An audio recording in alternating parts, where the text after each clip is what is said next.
Hey everybody, Hot Turkey here. Welcome back to my channel. Today, I'm at the, how do you say, Ibis Hotel? Ibis?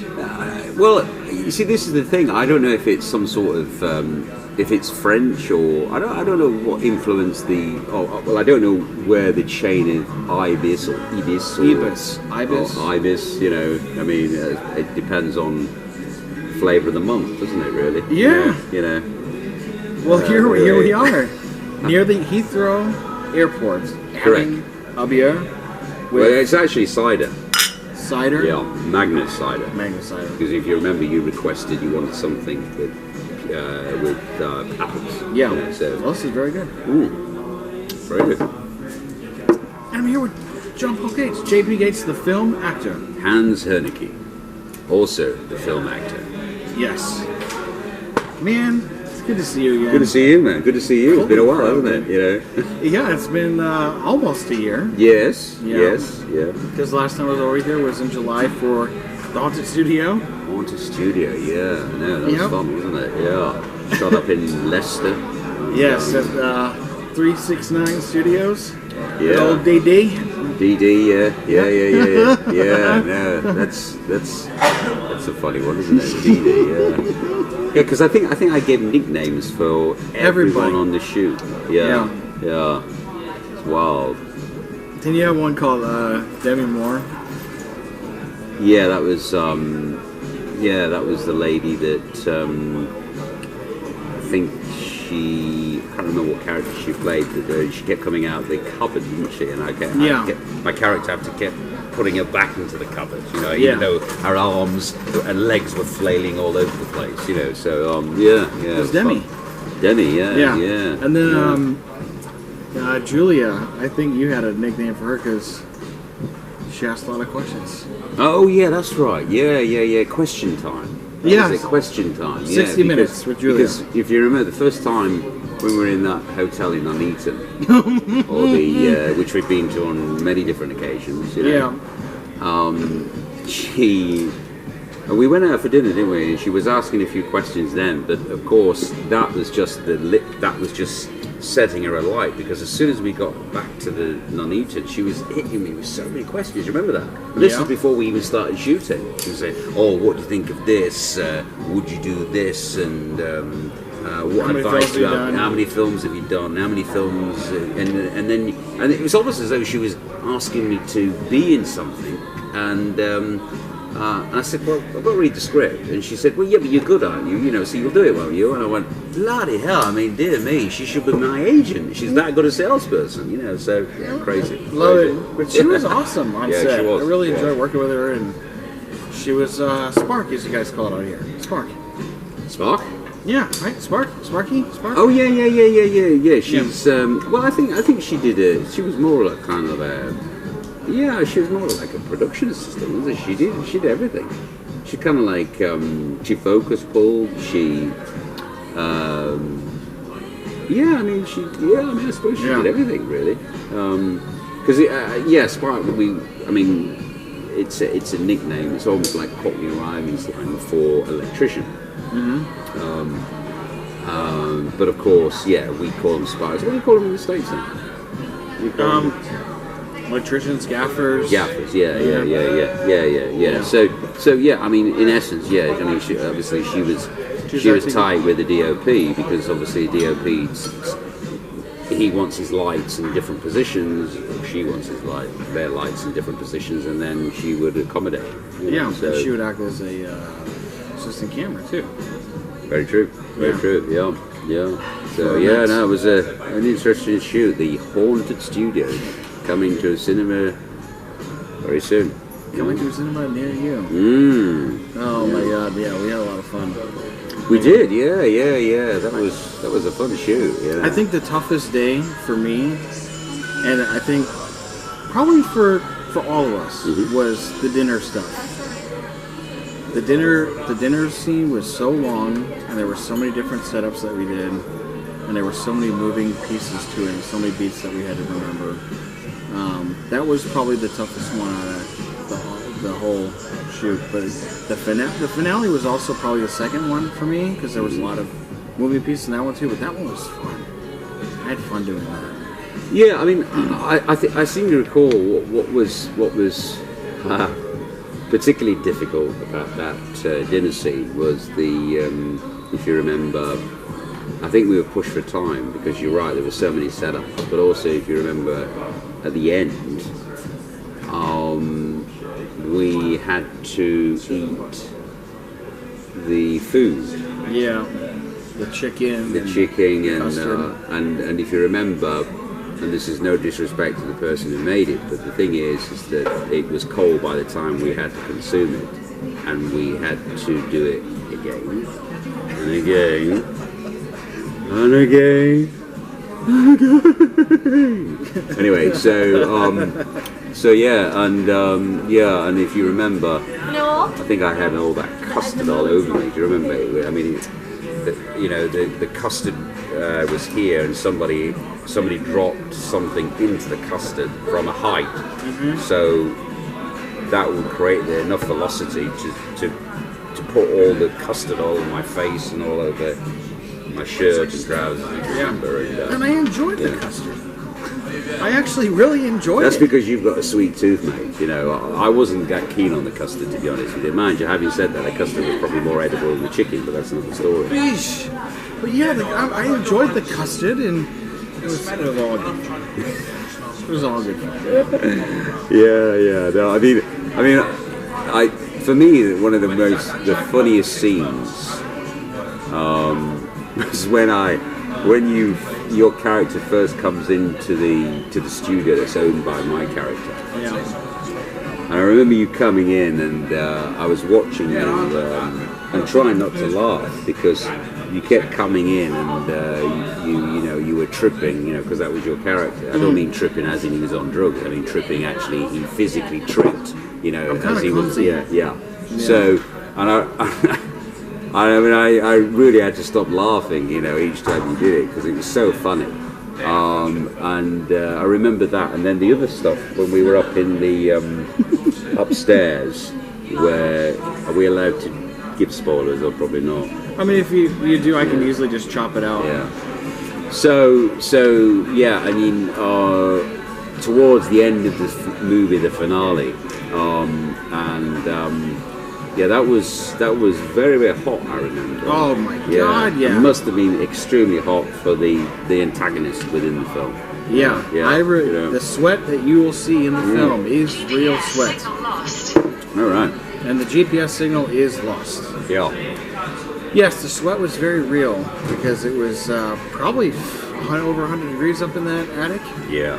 Yeah. It's crazy. And I remember the day before flying home, it was very hot out, that the only place that was cool enough in our hotel rooms was the cans.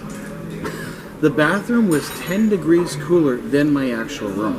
So I would sit on the can and mess around on my phone because I couldn't go to sleep because of how freaking hot it was in that room.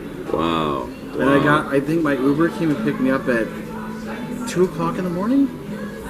But just talking about the heat in that room, I can never understand why you kept plumping for that particular room, because it was like a single room. What was the reason for that? The reason for that room was because I'd stayed in that same room before. I was very comfortable in that room, and the Wi-Fi was good in that room because the rooms towards the front of the hotel, the Wi-Fi was more spotty. Okay. That room that I was in, it was more centralized and it worked all the time. And Randy ended up staying in that room when he did Bring Me Skin for Dancing in. Oh, he did? I said, which room did you get? He's like, I think it was room number 4. And I said, that's the room that I got. Oh, that's right, he did. Yeah, he did. Yeah, I do remember that now, actually. Yeah. Because I remember, I think, like with yourself, I think I knocked on that door, and I almost had a Freudian slip because instead of saying Randy, I almost said Hans. I said, Hans, are you ready? So you stayed at that hotel again? I did, yeah. I think I must have been It's almost as though I'm becoming a resident of this hotel in Nuneaton, which is near Leicestershire, because I was there for a couple of nights, I think, on Bring Me Your Skin. Did you stay in a different room? No, I stayed in that. I love that. In the same room? Yeah, I love that big room because I like a lot of space. Yeah. I love, to say, when you say you need your own space. Yeah. But you like probably your domain is you like to see all the walls, or I don't know, whatever, but I like a lot of space. And when you were talking about heat, I always think that the more space you have, and in other words, the walls are not enclosing you, so you don't feel claustrophobic. Yeah. So that should mean that you have more space so the air can escape, and therefore the hot air can dissipate. I don't know. Anyway, that's just my take on it. No, that's very true. But no, I like that room. And I remember this will make you laugh actually, because Hans has perfected the art of making a particular cocktail, and not just any old-fashioned, I have to say, and it ain't old-fashioned, but it's a Wisconsin old-fashioned, which has a particular recipe, which we did a video on, I think, when we were shooting. Around the 4th of July. Yeah, absolutely, yeah, which was bizarre. And I think I've still got a little bit of those, what was the dye that you put into it? The bitters? Yeah, the bitters, yeah. You have the bitters, you have the grenadine? I don't know, I think we may have drunk that actually, but I mean, the bitters I'm sure we've got. Obviously the grenadine, the cherries are gone. The cherry juice. Yeah, the cherry juice. Yeah, cherry juice. Okay. Yeah. And then the brandy. Well, that's gone, mate. That's a Are you sure? question. Yeah, that brandy's gone, mate. You put in your eggnog for Christmas time, or? No, I think we were just drinking it straight, on the rocks, Yeah, with a big orange slice in it. Well, indeed, lots of ice. Yeah. Yeah, although, because that was Napoleon brandy, wasn't it? Yeah. Yeah. Now you see, my other half, she is from an island where Napoleon was banished after the Battle of Waterloo in 1815. So this is a question, and Hans will provide the reward if you can answer that question. Which country are we talking about?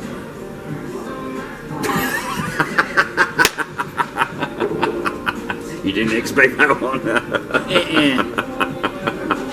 The prize is a sip of this Magnus cider, but you'll have to be quick with your answers because I'm going to be drunk. Oh my God. Dear. Have you made an old fashioned for your wife? I think I did, yeah. Yeah? Did she like it? She did, yeah. Good. I mean, she's she loves red wine. She's a kind of like a connoisseur of red wines. Yeah. And she prefers the New World reds, so from South Africa, Australia, South Africa, Chile. She's not too keen on the French reds, and she thinks they're overvalued and overpriced, and they are really. Particularly if you get a decent bottle of, Bordeaux red, you're talking about 30-40 quid, for a decent bottle, which is ridiculous. You can buy, a New World red for about £8 from, one of the supermarkets, whether it be Sainsbury's, Tesco's, or whatever it may be, and it's equally as good, to be honest. Especially if you like, I like my reds. I like a full-bodied red, which is very woody and a bit spicy. That's from anyway. See how this conversation deviates. It does have a habit when we work together because we go off on different tangents. Yeah. Herky old fashions. Indeed. I'm glad you got to have a little taste of Wisconsin here in London. Yep. No, it was great, mate. It was great. And I mean, we worked on. I mean, how many movies have we worked on together? The Haunted Studio was our 10th one. Was it our 10th one? Yeah, because obviously we did. Talking about Haunted, we did a series of movies. That's the first time we worked together, wasn't it? We did what? 5, I think it was. Yeah. Not all at the same time, I hasten to add, but it was so it's based on a very popular reality TV series called Most Haunted, where you have a medium, a presenter, a historian, and a ghost hunter. Yeah, with the gadgets and stuff. With the gadgets, yeah. And some of those films, I mean, the first one took a little bit longer to shoot, but the others, I think 2, 3, 4, and 5, I think we shot them over a number of years, but only a 24-hour or maximum 48-hour period for each movie. Yeah. And each movie was at least 4 hours long, according to Steven. Yep. That's how much footage was shot. Yep. Yeah, it was crazy. Because basically, you know, in essence, we didn't have a script. We just had an idea of what we were doing as characters, but we didn't really discuss or rehearse how we were going to interact as characters. And sometimes that means that you go off on a tangent, but it's great you do go off on a tangent because you've got enough footage in order for the editor to cut, I assume, anyway. So yeah, no, it was kind of cool though, wasn't it? It was. Did I ever tell you about? I just talked to her about that. Did I ever tell you about that? You know, after that, I don't know. It was the fifth, the one that we did up at the farm. Do you remember that we did? Yeah, that's 2 and 3. 2 and 3. So I remember when I was doing that. Do you remember we did the Ouija board? Inside the trailer. Yes. Yeah. So I never thought much of it. I mean, I've done Ouija boards as a kid. You have your own experience as a kid, you know, whether it's true or not, who knows. But anyway, what was interesting is that I think I told you this story. I got back to my house after shooting that movie, and I found that my heart was racing. And, you know, almost as though I had a heart palpitation. I thought that was a bit weird. And I thought I put it down to the fact that maybe I've been drinking too much caffeine, or alternatively I've been imbibing too much. Imbibing means, you know, to Americans don't know about this. It means it's an English expression for drinking too much alcohol. So anyway, so I kind of thought, oh well, maybe that's something to do with it. And then I was still racing. My heart was still racing for like a couple of days afterwards, 3 or 4 days. So I thought, oh, this isn't good. So I went down to the doctors and they took my blood pressure, and it was really bad. I mean, it was something like 160 over 90, I think it was. It was really high. Anyway, so I thought to myself, right, well, I spoke to the missus and she advised that, you know, put out, obviously, caffeine, put out alcohol, certainly for a couple of weeks anyway. And also I tailored my diet, no red meats, nothing that would kind of like exaggerate or exacerbate my heart palpitations. Anyway, I did that, and thankfully it went back to normal. But I actually believe, because I never had that before, never. But because I was playing a medium, maybe I was picking up something. And I actually think that when we were doing the Ouija board, because I was, if you remember, I was acting as though I was possessed. Yes. And I actually think that something did actually possess me, or at least some spirit infused themselves into me. And as I'm like, the medium is always a portal between the living and the dead. So maybe that's something that I did actually pick up, you know, on that movie. Yeah, and you know, it's funny you mentioned that because the thing that happened with me was I felt very ill after doing both of these movies.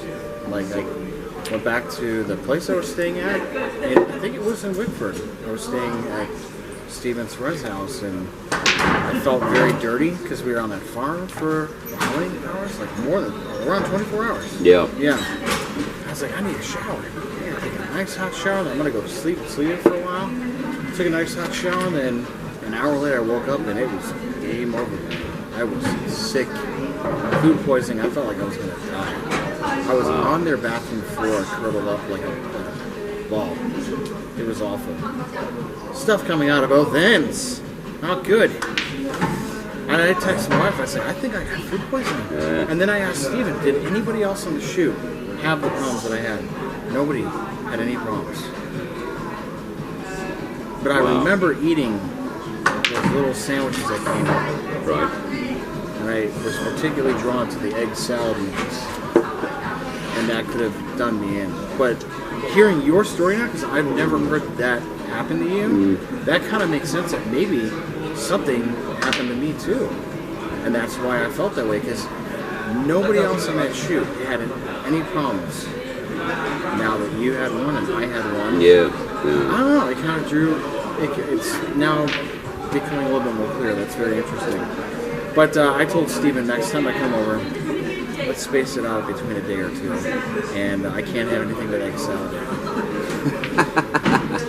Unless I know it's been refrigerated for a long time and it's fresh out of the fridge and not been sitting out on a tray for a long time, can't do it. Did you have just talking about egg salad experiences, did you have a similar problem when you came over Red Army Hooligans? Did you have any issue with food then? No. No. Okay. No, I was good. I told Steven, no egg salad in my stuff, I'll be good to go. Right. And I always bring over my own food too, like granola bars and oatmeal and stuff like that. Right. But I remember we had one of those days we had like curry chicken and rice. Yeah. That was fun. Yeah. Yeah, that was a fun movie. So we did this movie called Red Army Hooligans by the same director, and so essentially it was to focus on the fact that the World Cup was being played, the Soccer World Cup or Football World Cup was being played in Russia in 2018, wasn't it? Yeah. And because there's always this issue about hooliganism, although by that time it kind of abated a bit, it wasn't like what it was in the 80s, well, certainly the 80s anyway.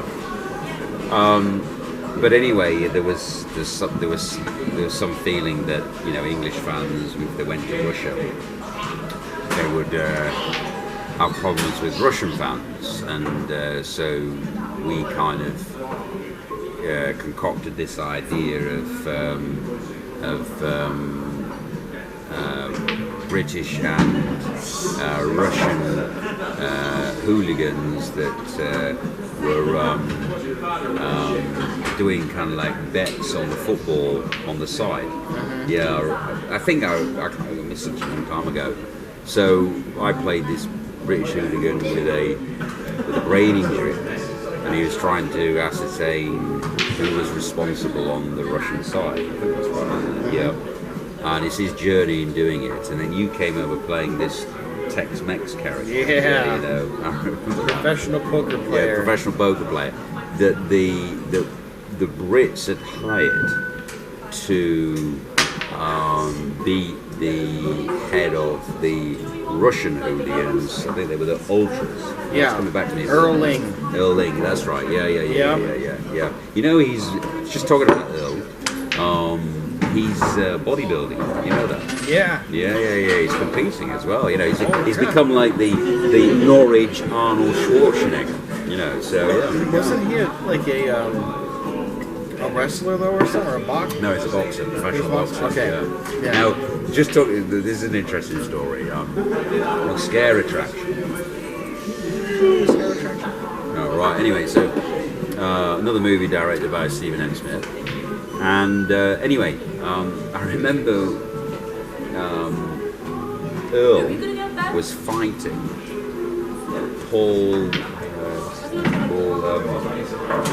I know what you're talking about. Paul, Paul. Guy from Kent. Guy from Kent. So they were having this boxing match. It was called Scare Attraction. So basically, what would happen is that people would go into different rooms and experience horrific events, be entertained, and they paid money for doing it. And we had a gangster room where they would come in and watch I suppose a mafiosa kind of like mafiosa scene, and then we had this boxing scene. I remember Paul was fighting Earl's character, and I was refereeing it. My character was refereeing it. So anyway, so they were going to it, and I was very, very careful because once they started warming up, they were going for it. I think Paul didn't realise it was acting, and he caught Earl with one or two punches, and of course, Earl being a professional boxer, just brushed them off, and then Earl caught Paul with a punch and broke his nose. Oh, yeah, I did not know that. Yeah. So did he have to? When that happened during the filming, did filming like pause and he had to go? No, no. Well, I mean, he just carried on. I mean, Paul, I mean, sometimes that does happen, particularly. I mean, let's face it, all the Rocky films you've seen, I'm sure that Sly Stallone, has been sustained a few injuries over the time. And, I mean, even on the Creed movies, I've seen some behind the scenes where I can't remember the actor who plays Creed's son, who was the boxer, and I remember he fought a Scouse boxer, I can't remember his name, but I remember seeing one of the behind the scenes, and I think he wanted to take a punch, or he had to, Stallone insisted on having a punch, so the professional boxer hit him. He was out cold. He was out cold. So the things we have to do to create art. Yeah, some things for art. Like sometimes going through the haunted situations. Yeah. I mean. Do you remember? I mean, some of the stuff we did on that. I mean, even to this day, I'm kind of thinking to myself, where the hell did we go with that? Because, I mean, it's improv is not easy. It's not. I mean, if you've got people who are professional and kind of know what they're doing, it helps. But at the same time, there is a danger you can go off tangent. And I'm sure that when we were on 2 and 3, especially at the farm, I'm sure we went off tangent. We were almost like kind of waiting for the cue line, which never really materialized. I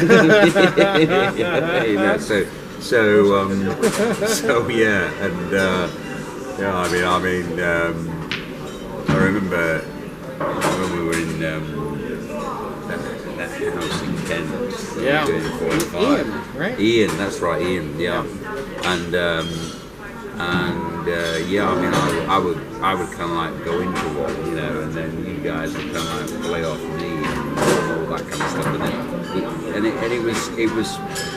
No, it's not easy. It's not easy, but it's liberating as a performer because sometimes you feel constrained with the words that are written. And I always say that, writer directors should kind of like take it on board because if as an actor you're employed to bring something that is not necessarily conceived by the writer, or it's your interpretation to play differently, and so I kind of think, maybe writer directors should embrace that a little bit more. I don't know. I mean, that's just. But I mean, the way that I've worked, we worked me for so long. I kind of think to myself, well, if it is scripted, and what I tend to do is I'll make an arrangement with the director and say, well, look, let's do a couple of takes your way. Get there and they can, or they suggest that to me, and then okay, JP, you go for it and your interpretation of it. And I've just been working on a movie, working with a lady who was in EastEnders for about 16 years, and the director and that is quite young. He just went with it, He just said, all right, well, do 1 or 2 takes, the way it's scripted, then then you go with it, your interpretation. So that was nice. Yeah, that's one cool thing about working with Chris Sanders and Stephen Smith is that they allow that to happen, and even Randy Kent too. Even Mark Cantu, who I did the Wolf Hollow movie with, they say whatever feels natural, as long as you stick to the context of what's written, and it feels more natural for your character to say it that way, say it that way. And I even found that on this movie that I did just now with Steven. There was a few lines that I knew weren't correctly worded, but I said them how they felt natural in that moment when I said them, and Steven was very happy with it. You know, I like that a lot better than, hey, I wrote that, and that's how you're going to say it, and you have to say it word for word. Yeah, well, I mean, look, at the end of the day, you know, sometimes as well, the director is focused on the whole story and the whole narrative, whereas we as actors, we are we are a little cog within the wheel of the watch. That's the right analogy.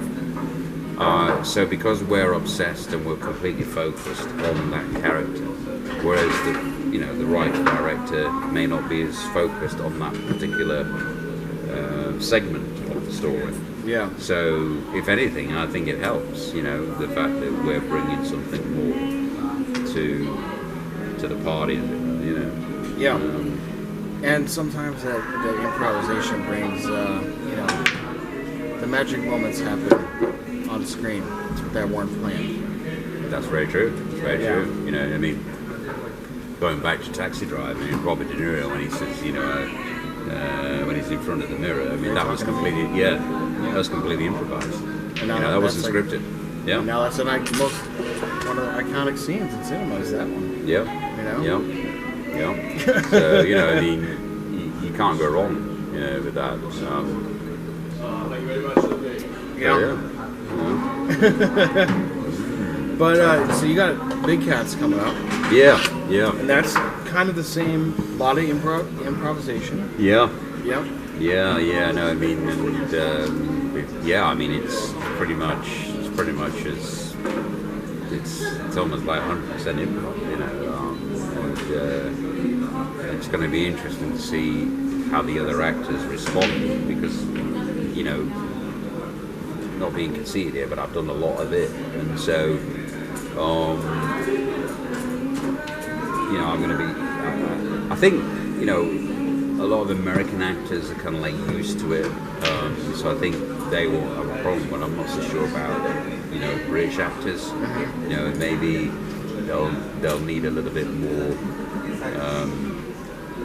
time to work with it, if that makes sense. Well, I could be wrong. I mean, there might be, you know, as I say, but that's being shot in early May, and the same sort of period as we just shot recently. You know, so. Are you guys staying up at the location too? Is it like you rented out a big Airbnb? Yeah. And I think we're a few days at this house. We're a couple of days in the woods, and then we're in Leicester at the studio 369. Oh, good old 369 Studios. 369, yeah. Back with more fun, yeah. So we were talking about the movies. So we talked about the Haunted franchise. There were 5 movies. The Red Army Hooligans. The Haunted Studio, The Howling. The Howling, yes. Even The Howling, we had improv stuff too. Yeah, we did. Stuff had to be made up on the fly. Like I remember, Steven had to go out of town, and you had to take over directing. Oh, really? You were directing the finale, and right. I just remember the energy in that place was really, really weird. Yeah. When Elizabeth was there, things were. We had laughs and we were having fun, and then some people were telling me as soon as Elizabeth was gone and then I had left, like the energy started flipping a little bit more. Yeah. And people started getting tense. I personally think there was something in that building. Yeah. There was residual energy in that building, and just cabin fever. You guys were there for a freaking month. Yeah. You know? Oh. And I joked with Steven, I was like, so, you don't want to go back up to Bentwaters and shoot the hospital stuff up there? He's like, fuck no. So for people who just don't know about this, so Bent Waters is a film studio in between Norwich and Ipswich, and it's an old American nuclear air base, and I think it was decommissioned in the late 1980s, and then it became a film studio in the mid 1990s. Yeah. Lots of space, and lots of people who filmed up there have enjoyed the experience. We were in a place called Star Wars Building, which once you're inside it, it's impervious to any radio signals. So forget about getting a radio signal. Sorry, getting a mobile phone signal. The walls are about, I don't know, 2 meters thick. I mean, they are, aren't they? They're really massive. They've got a nuclear bunker there. In fact, they've also got a bomb store where they used to allegedly store the nuclear weapons that would go on the plane. So yeah, we were there for a month and we were shooting 2 movies. One which was The Howling that Hans was referring to, and then we did a remake or something that was very similar to Ray Winstone's Scum called Borstal. But anyway, as far as The Howling was concerned, yeah, I mean, yeah, you're right. I think when you guys did leave, the energy did go down. But I mean, there was lots of issues on the set, mate. Not just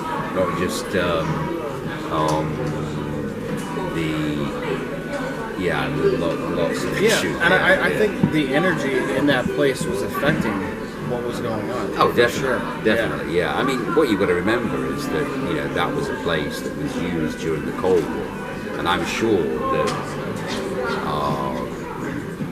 people were interrogated, and I mean, let's put it this way: if you'd have, all that area had electric fence, and there were armed guards there, and if you walked onto the property or tried to get on the property, you'd be shot. As simple as. I think you guys took it over in just after the Second World War. I think it was in the 50s, and it remained an American NATO base, as I say, until the 1980s. So yeah, and allegedly, just talking about that, as we're talking about Benfield, allegedly back in the 1980s there was some UFO sighting around there. Yeah. So that's where Stephen wanted to do a UFO movie.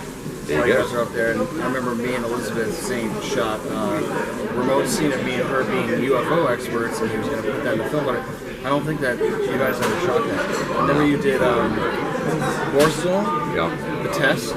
Yes, which is coming out at some point. Yeah. Holy, 2016 is when you guys did that. So you guys did that in a couple days, right? Yeah. Well, actually, we did that with Steve not being on set. So I mean, it was crazy. I mean, my character, I'd done this beard. Remember, I had this beard. And I was on the floor crawling around for quite some time. And the amount of bites that I would get from insects by crawling around on the floor, and also as well, just talking about that, mate. I mean, the fact that we were on a nuclear base, don't care what anybody said, there was nuclear stuff on that there, and even though it's been decommissioned, if you've got nuclear weapons, presumably they give off radiation. It's not just a case of, once they drop it and they detonate the bomb, then the radiation is exposed. Surely there is radiation within a nuclear bomb. It's not just when it gets armed it radiates. I don't know. I mean, I don't know about that. But I remember just talking about that. There was a tap that because they said no drinking. If you remember, no drinking from the taps. You have to have bottled water. Yeah. And I remember I was doing a scene. I don't know if it was on Howling. I think it may have been on Boston. No, I think it was on the Howling. And I was very, very thirsty. And I asked one of the runners to get me some water, and they didn't have any bottled water. And I remember she came up to me and gave me this glass of water. And then I started drinking it, and by the time I was halfway through it, she said to me, "Oh, it's from the tap." Man, you know, and even though I wasn't ill, I thought, my God, I'm probably going to glow in a couple of years. You know? Am I glowing now? he's going to get his ECG. No, not ECG. Oh, the K2 meter. K2 meter. Yeah. See if he's glowing. Yeah. He's glowing. Yeah, I remember being up there and we had a good time. There was pranks that were being pulled. Yep. The showers would last for 10 seconds. Yep. You had to push the thing in, and all of a sudden you got soap all over your face, and the thing would stop, and you're like, ah, my eyes, my eyes. And the showers are so accessible to the area where everybody's eating breakfast that things could be thrown over to the other side. I think Tony was throwing shit in the shower as we're showering, or he was doing something, you know, that's Tony for you. But I remember that. And it was every single day was back bacon and egg sandwiches. Yeah. And then we would get in the cars, and we'd go to that little cafe, and we would eat pasta or some sort of food, which gave me bubble guts later on. I remember in the cans. Yeah. I was gassy, and JP was like, "Are you all right in there, man?" I was like, "Yeah, the food is making me very gassy." I remember the one night we had like the spaghetti stuff, and my stomach was just, and then I gave you a probiotic, and you're like, "Holy shit, this stuff is awesome." Yeah, I remember that. You ate something and you weren't feeling too good. Yeah. Because if you remember, I think it wasn't so bad going to the cafe and eating, because we were having the food as it was made. The problem was breakfast, because what would happen is they would prepare it, and then it would take probably half an hour for them to transport it from one side of the studio to another. And then of course, there was lack of communication, so we never knew when the food was there. So by the time one of us would probably eat it, it would probably be like 2 hours, 3 hours after it was prepared. So, and the other thing is as well, they made so much of it, if you remember. A lot of it was just dumped. And I remember Paul, do you remember, he had that convertible car, and we asked him to take back some black bags, these black bags that were full of unused, uneaten breakfast. And I remember, he had this convertible, and it was, I think it was during the summer when we were filming, or getting close to the summer. It was, September, October. Right, so it was towards the end, but it was still reasonably warm at that point, I think, anyway. But during the day it was, anyway. And I remember, I always have this image in my brain of him driving off these black bags in his boot or in the back seat. It was crazy. Where did you take the food though? I don't know. I mean, I think the problem is that we were being charged for each black bag or a number of black bags if we were over that amount. You have to think about it. But it was just like wild. I mean, it was really wild. But you know, it was an experience. You know, I mean, shot 3 movies there. Well, 2.5. I mean, it's not really a feature. It's more a featurette. You know the test. You know, so. But yeah. So, are we having another beer? Yeah. Are we getting another one? I think we should. Yeah, I think we should. Yeah. It's going to be rude not to. All right. Right.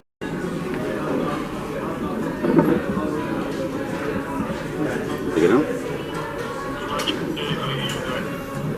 Hello, fella. You all right? Oh, God. Where are you, Chris? Where are you? You all right, fella? Where's the video? Oh, there you are. Oh, there you go, mate. You gotta.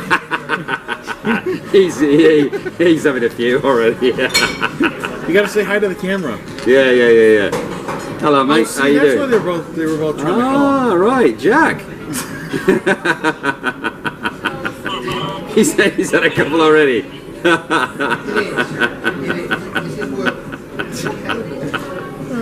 Jackie boy. There he is. Ah, there you go. Where are you then? Are you in Leicester or are you in Coventry?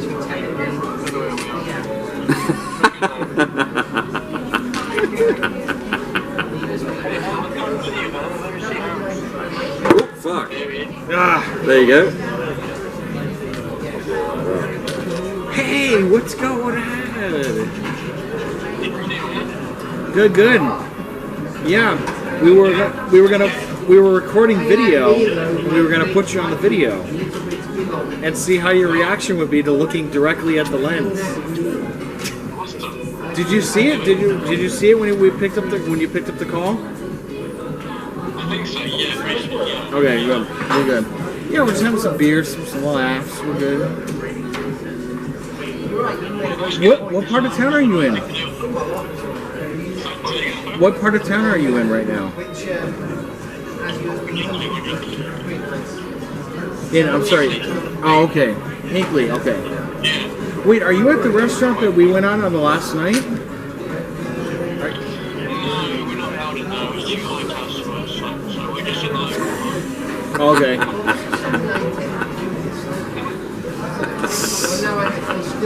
No, remember when we went out for dinner the night before I flew out? Is that where you are right now? All right, so yeah, we just down a couple ciders. Yes, indeed. It's pretty good. The restaurant is now a little bit hustly and bustling. Yeah. But yeah, we're just kind of wrapping things up for the night. You gotta head back to your old cottage. Right? The old cottage. Okay, so before we took our little break, you were asking me about the cans. The cans. Because I got everybody now saying that on every film set that I work on. Yeah. So, explain what the cans are. you picked that up pretty well on the studio, right? Yeah. That was the first time you really heard about it. Yeah. The cans. Well, it's kind of a running joke with my Animal Kingdom second team buddies. We'd always call the bathrooms, porta johns, the cans. I don't know how or why it's called the cans, but it's almost like a Midwest thing. Because in Wisconsin, we go, hey, I gotta go hit the can, or I gotta go hit the john. But if there's 4 porta potties, it's obviously called cans. So I gotta go hit the cans. So we just say it in a really funny way. It's just a funny way of saying I gotta go to the bathroom instead of saying other things. Or 10-1, 10-2, I gotta go hit the cans. Okay, but what's the 10-1 and the 10-2? What was that? Oh, come on, you don't know? No. Are you having as I say over here, are you having a piss? Right. Yeah, Okay. no, are you A serious? 10-1 or a 10-2? Yeah. So you don't know What's what the those difference are? between a 10-1 and a 10-2 then? All right. 10-1 is when you gotta take a piss. Mm-hmm. That's the professional way on the set to say, hey, I gotta go take a piss. Yeah. 10-2 is obviously the other thing. Okay. When I gotta go take a number 2. So when somebody says I gotta go 10-2, you know they're gonna be a little while. But for me, I just go, I go out of the cans. But if I really have to go 10-1, I just go, you go up to the PAs, the AD, and say, hey, I'm stepping out and going 10-1. That instead of saying the other things. But you've never heard that before? Well, I've heard of a number 2, yes, but I've never heard of it. I've never heard the number 10 being prefixed before the 2. Oh yeah. So it's 10-2. Okay. 10-1, 10-2. So when you're on the film set next time in the States, I thought it was like kind of like analog. What's CB radio like? Colloquialisms, when they go 10-2, bud, or whatever, like copy that. Over. Yeah. No, that's the slang for using the bathroom. I honestly prefer the cans. The cans. Yeah, the cans. Right. Okay. Holy cow! So you just had a talk with Chris and Jack. Yeah. Big cats and Airbnbs and forests and investors from the States and all that good stuff, right? Yeah. You excited? Yeah, no, it's gonna be a lot of fun. I mean, I think those, you know as well as I do. I think when you come over here and you show a movie in 6 days or whatever. Yeah. And as you was telling me that, it was you didn't really know what you were doing until a week before you were shooting. And even then, as you were saying, you had to prep pretty much on set. But we work together a lot. We kind of know our strengths and weaknesses. I love it. Which you have to kind of almost discover as you're doing. I think that's more rewarding than necessarily being given a script. And also, if you're given a script, sometimes you over-analyze it, and by doing that, you're not, the spontaneity is lost, and therefore you don't necessarily fall into it. You don't have that freedom because you're constrained by what you think you have to do. Yeah. Anyway. So this film is going to be basically, not everyone's going to be holding a camera. It's going to be one person documenting this group. Yeah. It's going to be a lot of fishing around for coverage and stuff like that. Because I know some fun French movies, everybody gets a camera, everyone's pointing and shooting at each other, but that's not going to be like this. No, I mean, that's something you'd have to talk to Chris about. For me, the way I work is that I turn up and basically put the camera and I'll do the stuff. I'm not too worried about the logistics of the camera stuff.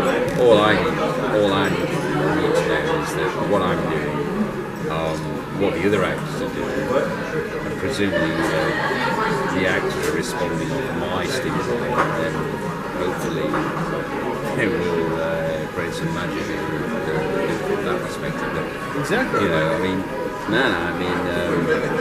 It's gonna be a lot of fun, and I hope you guys watch it. Yeah, and a certain person might be making a cameo. Of course. Yeah. We'll see. It's going to be filmed in the He's going to be filming in the cans. I'm going to be filming my vlogger cameo in the cans. Now that you've given me some ideas, I think I'm going to have fun with this one. Yeah. Fun. I'll get that footage to Chris, and it'll be a good time. No, absolutely. And it's going to be interesting. And then of course, we're probably going to be meeting in Orlando in August for the premiere screening, or the US premiere screening of Haunted Studio, which we did last year. Yeah. And then there might be something we might be doing after that, but we won't reveal that until we reveal it. That's right. Yeah. The big reveal. The big reveal. Oh man, it's always a pleasure working with you. It's a pleasure working with you, man. Fucking top man, man. Top Dude. man. Yeah. It's surreal just being here again, catching up with you, and man, we have to say, you guys out there, just keep on shooting, man. Stallone says on all his Instagram feeds, keep on punching. I think our message is keep on shooting, keep on, creating. Yeah. Carry on with the game. Carry on with the game, man. That's right. Yeah. Well, guys, thanks for tuning in. This is Hans, Herc, and JP signing out. Cheers. Take it easy. See you later. Nice, dude. That's all right, man.